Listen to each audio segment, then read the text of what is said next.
you, Soren. Yep. And thank you, Jon, for hosting this for the past 8 weeks. I've been with you every day. Wow. It's become a part of my daily routine. I'm a formal student of MBSR at the University of California in San Francisco. Mm-hmm. And I took that class 5 years ago at the Osher Center with James Mitchell. I'm sorry if I say, I'm calling from Palm Springs, California. And I also want to thank our global community. It's I've broken up into the small groups a few times, and it is a very powerful experience. And I've wanted to ask this question for weeks, but I haven't raised my hand, but I finally got the courage to raise my hand, and it's something that I have brought up in small groups. I'm a 32-year survivor of AIDS, and I'm a 2-time cancer survivor. And that's pretty much what pushed me into the MBSR class at UCSF.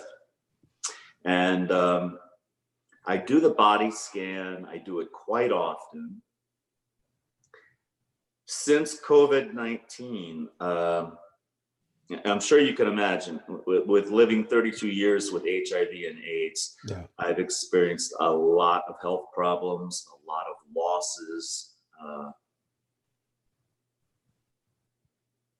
The COVID-19 epidemic has exacerbated all of my PTSD issues around HIV and AIDS, living my life in 5-year increments, not knowing what was going to happen next. I'm having a really hard time sitting in silence doing my meditation. I find that guided meditations are working better for me right now, but I really am trying hard. Like today, it was really hard to sit in silence because my mind is just flooded with all of these thoughts and concerns about COVID-19. And, 32 years later, after dealing with all of this, now for this to come along, it's like, Right. Bring it on, bring it on. So I'm asking Jon, if you can speak to that element of fear that allows all these thoughts to just flood my mind, where in the past I've been able to pretty much successfully sit in silence and meditate. Well, I mean, what you've shared with us is so articulate and so remarkable and so beautiful. I mean, that first of all, it really merits my receiving it in the kind of enormity and the beauty of the spirit in which you're sharing it. And thank you. It's not surprising that this is triggering, and I use that word intentionally, triggering all sorts of traumatic stuff from the past, because you've already been through like nightmare after nightmare after nightmare and survived. And from the look of you on my screen, thrived somehow in amazing ways right up until now. And then like you needed this like a hole in the head, right? And no one needed this. And yet here it is. And so it's in part that we kind of continually have it put in our faces that the narratives that we use to describe our life and to make sense of it, they just sometimes work for a while, but they're not like long-term, sort of complete. And so it's totally natural that you should fear. I mean, both from the PTSD kind of elements of it, and also the very real fear of being vulnerable to, this god awful virus that seems to have a lot of different ways to kill somebody. Hmm. And I don't say that to make you more depressed. I say that, to sort of remind us all, and you and especially Stephen, that that those thoughts that seem out of control, they're workable if you are willing to do a certain kind of work with them. And so, in a sense, I'm glad, even more glad, I could say that I chose to not say anything today, which is very unusual, as you can see, because there are so many people who are like new to the practice or whatever. So I feel a certain kind of responsibility to guide people through this. And it sounds like what you're saying is when I'm guiding or when someone else is guiding, you feel more stable in the whole thing. But left to your own devices, the thoughts just kind of. So I'm very happy that I actually did that today just for you, because this is kind of like where the rubber meets the road. You have these thoughts whether you pay attention to them or not, because they're going to come at you in a lot of different ways. So the real challenge is, how can you befriend them and recognize that those fears don't have any kind of better angle on the future than happy thoughts or anything else, that they're just thoughts. They're not the truth of anything. And when you can remember that almost on a moment to moment basis, then you can actually play with just letting it be as it is. And you've got every reason to sort of suspect that you're capable of handling it all, because look what you've handled in the past. And so maybe in that sense, and I think in some sense our work is never complete.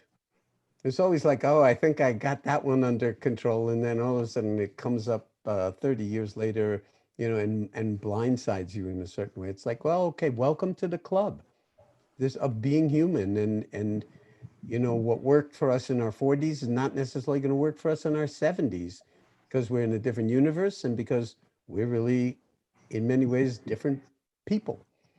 So I don't know how reassuring that is, but I hope it's reassuring. It's meant to be reassuring in the sense that, um, yes, of course, you have to be cautious, as we all do. So we have to kind of titrate or walk a very delicate line about how we are going to move out into the world in whatever ways we're called to as this thing continues to unfold. But at the same time, you've got a lot to going for you. At the same time, you have a lot to protect and be cautious around. And there's no reason why you should be fearful as you're protecting and being cautious around. Why not be gentle and caring for yourself at the same time you're being cautious uh, and taking very, very sort of careful steps for figuring out the way all the rest of us are, what the hell world we're walking back into that will never really be the old world that we left and we thought we had it down. So that's the practice itself. And then silence is no longer your enemy. It's not a problem. If you want guided meditations, they're all over the place. So you can give yourself what you feel you want, but don't make silence kind of oppositional or the enemy or a fear place that you don't want to go, because silence also has enormous amount of wisdom and healing in it. And I don't think you want to turn away from that. No. So I've been emphasizing over the weeks that this practice is trustworthy. It'll sometimes surprise you, and you will surprise all of us that we'll sort of lose it. But what is the it that we're really losing? And the present moment, in some sense, is always a branch point. We can go this way, we can go that way. and we can bring awareness to the branch point and then choose what feels right to us in our heart. And sometimes it may be, I don't need any more silence. Then practice in whatever way nurtures you in the best way. But if it's avoiding all these thoughts because you don't want to deal with them, then maybe you could like stick your little toe in the water as you did today because it hit you. You didn't know this was coming. And so that's a kind of, you get your little toe in the water and then maybe the whole foot. And then maybe you see that it's not silence that's a problem. It's your relationship to your thinking. And that's always fungible. That's always workable. That's always something you can work at, not making your thoughts a problem. And there's a huge amount of research supporting this for major depressive disorder, which is, as I've said before, a disease of thinking. And the soap bubble way out, so to speak, is to not get trying to replace one negative thought with a more positive, la-di-da type of thought, but to actually see the nature of thinking and that it's not the truth or who you are. And then it sort of liberates itself like a soap bubble, and you don't have to. Now, it might take some time, okay? Might take 20 minutes to recover from something, especially if you mess it up with, get messed up with it and, really start to blame yourself for something or other and then come down hard on yourself. And I wonder, I mean, I certainly do that. I mean, lots of people, we are too hard on ourselves. And so a kind of gentleness in befriending even difficult thoughts liberates those thoughts, but much more importantly, liberates you. Is anything that I'm saying here resonating with you in a way Oh, that you yes. recognize? Oh, yes. I thank you so much.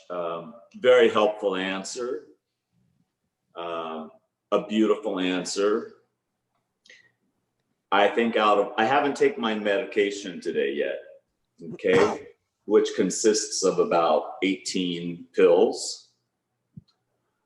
This is the best medicine I will have today, this week, this month, what you just said to me. And I say that from the bottom of my heart. No, I can feel it right through the screen. I mean, Thank you. no I wish I could whatsoever. reach through the screen and just Hey, hug you. I'm gonna just give you a big virtual hug right here. Me too. Me Um, too. and everything that I've said, it's just the tip of the iceberg. And you have it all already. So I'm just reminding you of something you already know in your bones, even if you can't remember it, as most of us can never remember it in our heads, but we know it in some deeper way. And so I just kind of, well, really moved to meet you, and really glad to hear that you're a graduate of the UCSF MBSR program, which I have visited on a number of occasions. And I really have a lot of respect for the people working there and doing what they do. And I'm just honored to meet you like this and wish you absolutely all the best going forward. Not in some kind of woo-woo so idealization way, but in a very, very real way that, the kind of wisdom that even allows you to ask that question is something that's really trustworthy. And I wish you another 36 or 2 times 36 years on this planet. You as well, and I can feel it, Jon. I can feel it from my head to my toes, and just very strong in my heart. So I can't thank you enough. Thank you, Soren. Thank you, Jon, and thank you to the global community out there. Well, thanks you. for joining. I mean, we're just getting to know who we are collectively, and it's very beautiful to really hear from you and to be able to feel you through this technology. Thank you so much. God Okay. bless. Right back at you.